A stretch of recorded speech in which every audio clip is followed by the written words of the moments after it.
Hello, my dear friends. I'm glad to come your way again today. In this series, Enjoying or Enduring Marriage, we are targeting homes that are having one unrest or the other. Don't mind, I know that you may be saying this guy is too young, but just bear with me. Let me obey the prompting of the Spirit in my heart. In our last episode, we're talking about focusing on your role.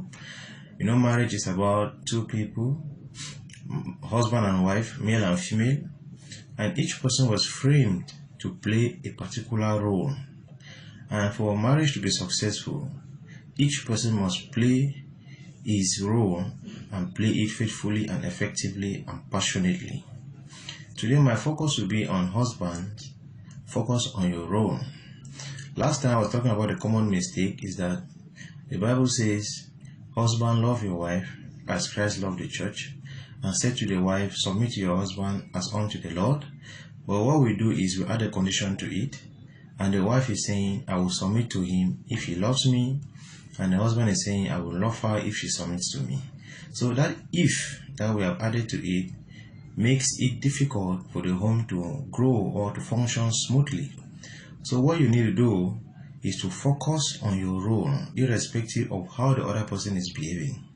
And I was saying that like me, I don't wait for my wife to submit before I love. I limit myself to that which was given to me.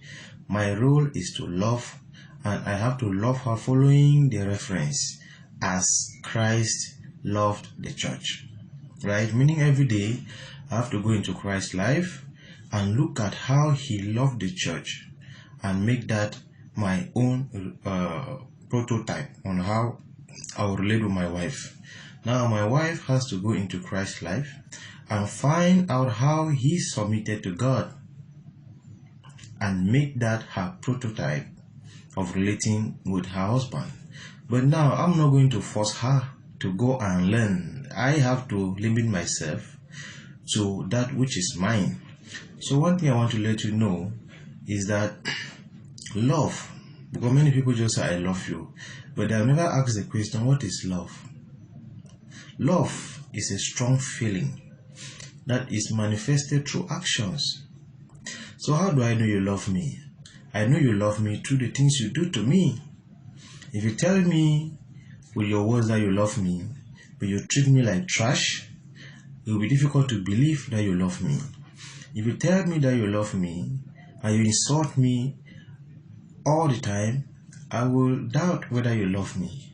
If you tell me that you love me and every time it comes to me, you are negative, I don't think you love me. So I have to love my wife following the example of Christ loving the church. First thing you should know about the church is that the church has never been perfect.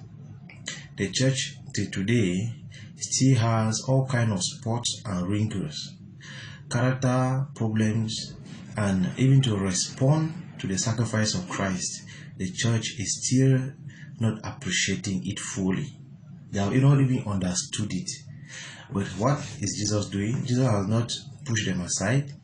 Jesus has continued to love the church, right? The church is not perfect. Jesus is not condemning it. Jesus is not rejecting it. Jesus is not refusing to identify with it, but he is still loving the church as it is, and then doing his best that the church will grow to the level of perfection that he expects. So the church is not perfect. The church has weaknesses. The church is misbehaving. Let me tell you, the church that we're talking about are all the Christians put together who are born again, filled with the Spirit, and trying to live to please the Lord. That is the church. But those people all over the world, I want to tell you, some still have issues with anger. Some have not yet overcome the flesh. But Jesus still loves them. Some don't yet talk well. Some are still vicious in the way they talk. Some still dress poorly. Some still eat poorly. Some still compromise. But Jesus is still very, very patient and loving them, because Jesus does not treat them based on the way they react to him. Jesus treats them based on what he has for them. He's not looking at the way you are behaving to respond to you. He has a way that he is treating you. He has an understanding that you are not yet perfect. And so in his heart, he has created space for your misbehaviors. And so he forgives you. Even when you sin 20 times and you say, Lord, I'm sorry, he still forgives you. Even when you have misbehaved like the prodigal son and you come back, he still forgives you. 77 times, 7 times, he will still show you mercy. But that is not how husbands behave to their wives. They are waiting for submission before they will show love. No, love as Christ loved the church. Go into Christ's life. Look at the way he behaved to the church. Look at the way he behaved to those who offended him. Look at the way he behaved even to those who crucified him.